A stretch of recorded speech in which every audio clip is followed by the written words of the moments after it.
Goddag. Vi skal se på, hvorledes Mabel kan anvendes til at løse ligninger. Jeg har skrevet en ligning op, som stammer fra et gammelt eksamenssæt, og den vil vi nu prøve at se, om vi kan få løst. Jeg skriver ligningen ind, og husk i den forbindelse at sætte Mabel over på Math Mode. Sådan der. Ligningen den hedder jo 3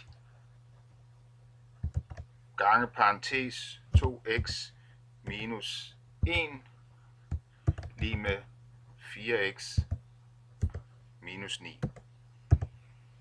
Den simpleste måde at løse ligningen på er ved at højreklikke på ligningen,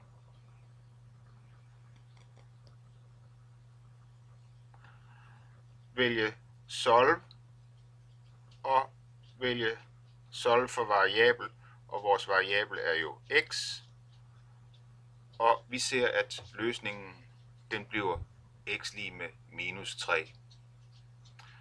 For at løse ligningen kan vi også anvende solve-kommandoen.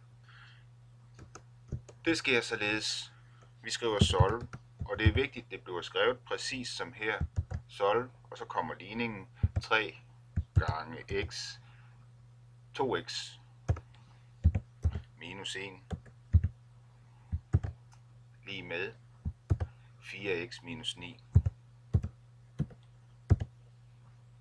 Og så skal man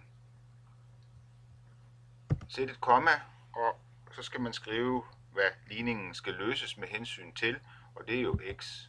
Så jeg skriver sådan her, og vi trykker så enter, og løsningen kommer lynhurtigt frem.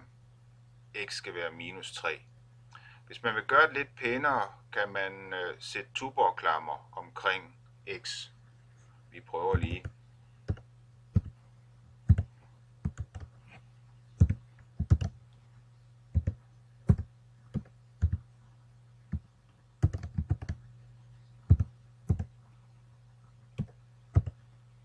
Komma, og så kommer tuborgklammerne.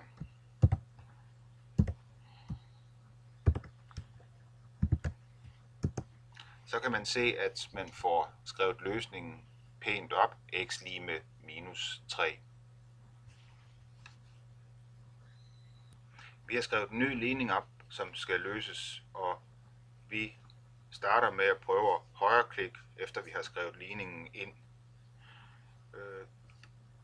Vi står i mat, så jeg kan skrive 3 divideret med x lige med 17, og jeg højreklikker og solve for x. Og jeg får løsningen x lige med 3/17. Løsningen bliver altså angivet som en brøk, men jeg kan også vælge at få den angivet som decimaltal. Der er flere måder at gøre det på. Jeg kunne vælge at bruge numerisk solve. Lad os prøve at se, hvordan det foregår. Jeg skriver ligningen op en gang til. 3 divideret med x er lige med 17. Højreklikker. Solve. Numerisk solve. Og så får jeg angivet løsningen som et decimaltal. Jeg kan selvfølgelig også anvende solve-kommandoen. Lad os se, hvordan det skal ske. Solve 3 divideret med x lige med 17, x.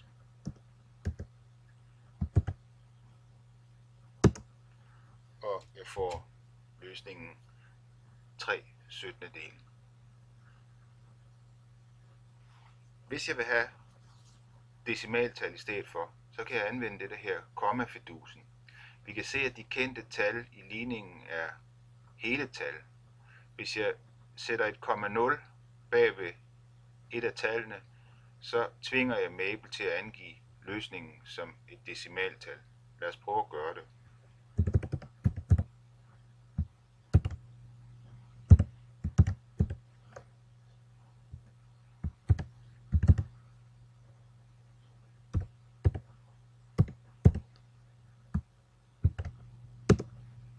Sådan der. Endelig er der en anden mulighed. I stedet for solve, så kan jeg skrive f-solve. F står for floating point, og det er decimaltal, og jeg tvinger så Mabel til at løse ligningen og angive løsningen som decimaltal.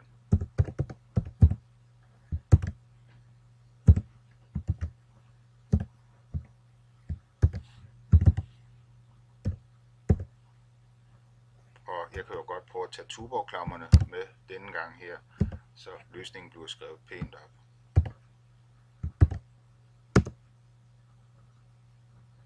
Og vi ser, at vi får angivet løsningen som et decimaltal igen. I forbindelse med renteformen eller potensvækstfunktioner eller potentielle ligninger, der kan man blive udsat for at skulle løse en ligning, som den ovenfor viste. Vi prøver at tage den lette metode med at højreklikke og vælge solve.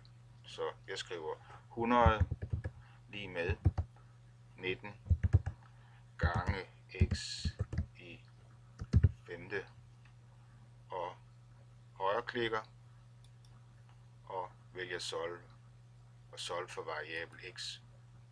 Uha, det ser ikke godt ud. Sikkert er en løsning. Denne løsning er fremkommet, fordi Mabel gerne vil angive en så fuldstændig løsning som muligt som udgangspunkt. Og det vil sige, at såkaldte komplekse løsninger bliver også angivet.